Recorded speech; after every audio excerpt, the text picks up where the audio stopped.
మీ మోకాల నొప్పులకు ఎటువంటి సర్జరీ లేకుండా ఎపియాన్ పెయిన్ క్లినిక్ అందిస్తున్న అత్యాధునిక చికిత్స.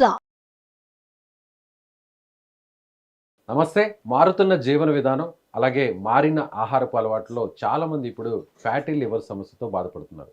సో ఇలాంటి వారు ఎలాంటి ఆహారం తీసుకోవాలి, దీనివల్ల వచ్చేటువంటి ఇబ్బందులు ఏంటి, నేరుగా మనతో మాట్లాడడానికి ఉన్నారు ప్రముఖ physician, diabetes counsellor and consultant Kiran గారు. సార్ నమస్తే. నమస్కారం సార్. చాలామందిలో చూస్తుంటాం ఫ్యాటీ లివర్ అని. కొంతమంది లైట్ తీసుకుంటారు, కొంతమంది అమ్మ దీనివల్ల ఏమన్నా అయిపోతుందేమో. అసలు ఎందుకు వస్తుంది, వచ్చిన తర్వాత ఎలాంటి ఆహారం తీసుకోవాలి? ఫ్యాటీ లివర్ అనేది సమస్య జనాలకు కొత్తగా వినపడుతూ కనపడుతున్నది కానీ బట్ యాక్చువల్గా ఎప్పటి నుంచో ఉంది. ఇది ఎప్పటి నుంచో కొన్ని వేల లక్షల సంవత్సరాల క్రితం కూడా ఇట్లాంటి సమస్య అనేది ఉంది. కాబట్టే ఈ సమస్యకు గురవ్వకుండా ఉండాలంటే ఒక మనిషిగా ఆహార అలవాట్లు కానీ ఆహార విలువలు ఎలా ఉండాలని చెప్పి మన సాంప్రదాయంలో పద్ధతిగా నీట్గా అన్నీ ఉన్నాయి. పెద్దలే చెప్పడం జరిగింది. ఎస్. బట్ ఇప్పుడు ఇటీవల ఏమైంది, మనకు ముఖ్యంగా మాస్టర్ హెల్త్ చెకప్స్ ఎక్కువ అవటం వల్ల అల్ట్రాసౌండ్ స్కానింగ్ టెస్ట్లో మనకి ఫ్యాటీ లివర్ 1, 2, 3 అనేది ఇవ్వటం జరుగుతుంది. అది చూసినప్పటి నుంచి ఎవరి చేతిలో రిపోర్ట్ వస్తుందో గూగుల్లో ఫస్ట్ కొడితే ఫ్యాటీ లివర్ తర్వాత లివర్ సిర్రోసిస్ లేదా లివర్ క్యాన్సర్ వరకు వెళ్ళిపోతుందని గూగుల్ తల్లి చెప్తుంది. అది చూసి మనం భయభ్రాంతులకు గురైపోయి ఏమైపోతుందో అయోమయం పరిస్థితిలోకి వెళ్ళిపోయి ఇట్లా జనాభా భయభ్రాంతులకు గురవుతున్నారు. బట్ ఎప్పుడైతే fatty liver stage 1 or stage 2 మీ చేతుల్లో ఉందో దీనికి ఫస్ట్ డాక్టర్ ఎవరు అంటే మీకు మీరే. ఓకే, ఆ సమస్య వచ్చిన వాళ్ళకి వాళ్ళే డాక్టర్. బట్ మీరు కన్సల్టేషన్ తీసుకోండి, తప్పులేదు. పద్ధతి ప్రకారం కన్సల్టేషన్ ఎలాగో ఉంటుంది. బట్ మీ మనసులో గుర్తుపెట్టుకోవాల్సింది మందో మాత్రో వచ్చి మిమ్మల్ని నయం చేయబోదు. మీకు మీరే ఫస్ట్ డాక్టర్. ఎస్, మీరు డాక్టర్ని సంప్రదించారు, వారు ఒక ట్యాబ్లెటో సో అండ్ సో ఇచ్చారు, అది కంపల్సరీగా పాటించండి. నేను దానికేమీ వ్యతిరేకం కాదు. బట్ ఇక్కడ మీరు గుర్తించాల్సింది మీరు చేతులారా చేసుకున్నారు కాబట్టి. ఏంటి? మీరు చేతులారా తెచ్చుకున్నారు కాబట్టి, ఆ ఫ్యాటీ లివర్ రావడానికి మీరే కారణం కాబట్టి మీరే దాన్ని వదిలించుకొని ఒడ్డెక్కాలి. అఫ్కోర్స్ మేము సాయం చేస్తాం, అందులో డౌట్ లేదు. సో ముందుగా మనం ఆలోచించాల్సింది గత సంవత్సరం లేదా గత 2 ఏళ్లుగా మనం ఏమి చేసాం, అంత క్రితం చెయ్యంది ఏంటి. ఒకవేళ ఇటీవల మీ ప్యాంటు టైట్ అయింది, మీ నడుము సైజు పెరిగింది, అది మీరు గమనిస్తున్నారా?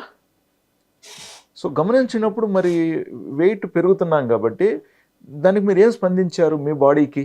ఇప్పుడు మనం కారు తోలుతూ ఉంటాం లేదా బైక్ తోలుతూ ఉంటాం, అది కొంచెం యాక్సిలేటర్ ఇచ్చినప్పుడు ఈజీగా లాగలేకుంది అనుకోండి, ఇమీడియట్గా రే బరువు ఎక్కువ ఉందేమో చూడు. అవును. కారు అయితే ఆ డిక్కీలో ఏమైనా అనవసరంగా సామాన్లు ఏమైనా పెట్టాం, అది దించేసి ఎవరైనా కూర్చోంటే దిగండి అనో ఏదో చేసుకుంటాం కదా. మరి దీనికి ఏం చేసాం మనం? మన బాడీకి వెయిట్ పెరిగితే ఎందువల్ల వచ్చిందని తెలుసుకోలేకపోతున్నాం. అది సో ఇటీవల మన ఆహారం, ఇప్పుడు మనం ఊర్లో ఉన్నాం, అప్పుడు ఎలాగా మనం తినేవాళ్ళం, ఏం చేసేవాళ్ళం, లేదా ఇదివరకు ఉన్న ఉద్యోగంలో మనం ఏం తినేవాళ్ళం, ఎలా తినేవాళ్ళం, ఇప్పుడు ప్రమోషన్ వచ్చిన తర్వాత ఏం జరిగింది, ఏదో ఒకటి. సో అవాయిడ్ చేయాల్సిన ఐటమ్స్ సార్ అందరికీ తెలుసు ఈ విషయాలు, బట్ మళ్ళీ కూడా సింపుల్ నుంచి చెప్తున్నా. ఫస్ట్ షుగర్ మానేయాలి. షుగర్ పేషెంట్ అయి ఉండాల్సిన అవసరం లేదు, షుగర్ మానేయాలి. ఫ్యాటీ లివర్ వచ్చిన ప్రతి ఒక్కరు కూడా షుగర్ పూర్తిగా అవాయిడ్ చేయాలి. పూర్తిగా షుగర్, జాగరీ అండ్ కొత్తగా ఈ షుగర్ ఫ్రీ అలవాట్లు పెట్టుకోకండి. ఓకే, అవి కూడా తీసుకోకూడదు, అవసరం లేదు. సో షుగర్ ఉన్నవారైనా సరే, షుగర్ లేనివారైనా సరే ఇదే డైట్.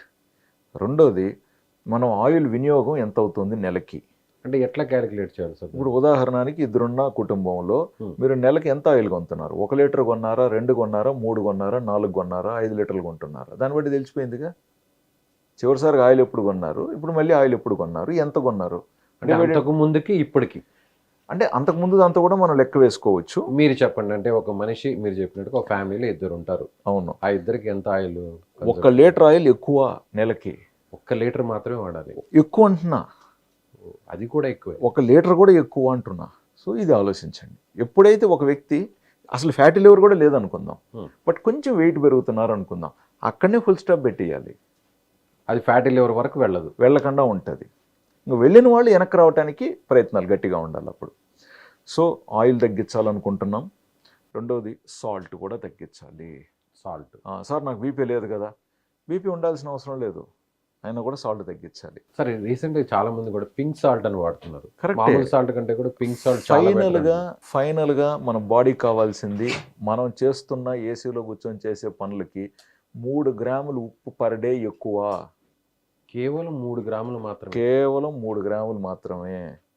మనం ఎద్దులు పెట్టుకొని మడి దున్నుతున్నాం, దొరకట్లేదు, పొలం చుట్టూరు తిరుగుతున్నాం, పొద్దున్నే బావిలో నుంచి 20 బిందులు నీళ్లు చేయింది తోడట్లేదు, కుటుంబానికి మొత్తం నీళ్లు పోసి ఆ 2-3 గేదెలు కడుగుతున్నాం, అసలు గేదెలు అనేవి చూడట్లేదు మనం. పోనీ రిక్షా దొక్కుతున్నాం విజయవాడ నెల్లూరులో.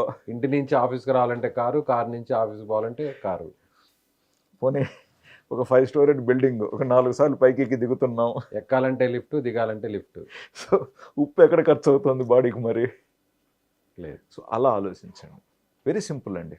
సాల్ట్ తగ్గించాలి ఓవరాల్గా. రోజుకి 5 గ్రాములు వాడాలి. 5 కూడా వద్దంటున్నా, 3 గ్రాములు. ఎలా సాధ్యం సార్? ఈ లైఫ్ స్టైల్ సార్ మీరు అనుకుంటున్నారు అద్భుతంగా పాటిస్తూ జనాభా చాలా హాయిగా హ్యాపీగా ఉంటున్న వారిని మీరు గుర్తించట్లేదు. ఎంతో మంది పూర్వకాలంలో వాడేవారు కదా. పూర్వకాలంలో దాని తగినట్టుగా శారీరక శ్రమ ఉండింది కదా సార్. ఓకే. రోజుకు ఉదయం నుంచి మనిషి రాత్రి వరకు పని చేయాలంటే 3000-4000 క్యాలరీస్ ఫుడ్ పడాలి. ఇప్పుడు మనం చేసే పనికి అసలు 1000 క్యాలరీస్ ఫుడ్ ఎక్కువైపోతుంది.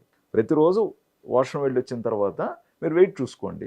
మార్నింగ్ వాటర్ కూడా తాగకుండా ఎంటీ స్టమక్. ఒకవేళ మీరు ఎంటీ స్టమక్ తాగుతుంటే తాగేసేయండి. That's the same thing. మళ్ళీ తాగేసేసుకోవచ్చు. బట్ జస్ట్ వాష్రూమ్ నుంచి బయటకు వచ్చిన వెంటనే ఒకసారి చూసుకోండి.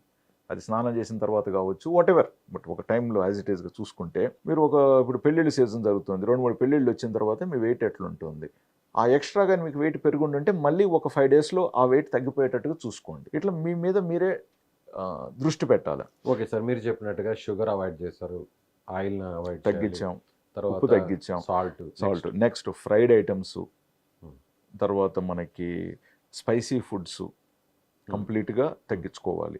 నెక్స్ట్ అదేవిధంగా మనకి సాఫ్ట్ డ్రింక్స్, ఎట్టి పరిస్థితుల్లో సాఫ్ట్ డ్రింక్స్ మంచివి కావు లివర్కి. ఓకే. ఎట్టి పరిస్థితుల్లో కూడా మంచిది కాదు. మినిమం శారీరక శ్రమ పర్ డే బాడీకి ఉండాలి. ఎక్సర్సైజ్ కావచ్చు, సూర్య నమస్కారాలు కావచ్చు, మీరు జిమ్కి వెళ్ళొచ్చు, స్విమ్మింగ్, ఏదో ఒకటి చెయ్యాలి. మీరు శారీరక శ్రమ చేస్తున్నప్పుడు మీ లివర్కి హాయిగా ఉంటుంది. మనం ఏమి పని చేయకుండా, మనం సిస్టమ్ ముందు కూర్చోండొచ్చు, లేదా డాక్టర్గా నా పని నేను చేస్తూ ఉండొచ్చు, బట్ శరీరం కదలకుండా కూర్చొని మనం చేసే పని వల్ల లివర్కి ఒత్తిడి, లోడు, అందులోనూ మానసిక ఒత్తిడి ఉన్నప్పుడు అది ఇంకా లోడ్ అయిపోతుంది బాడీకి.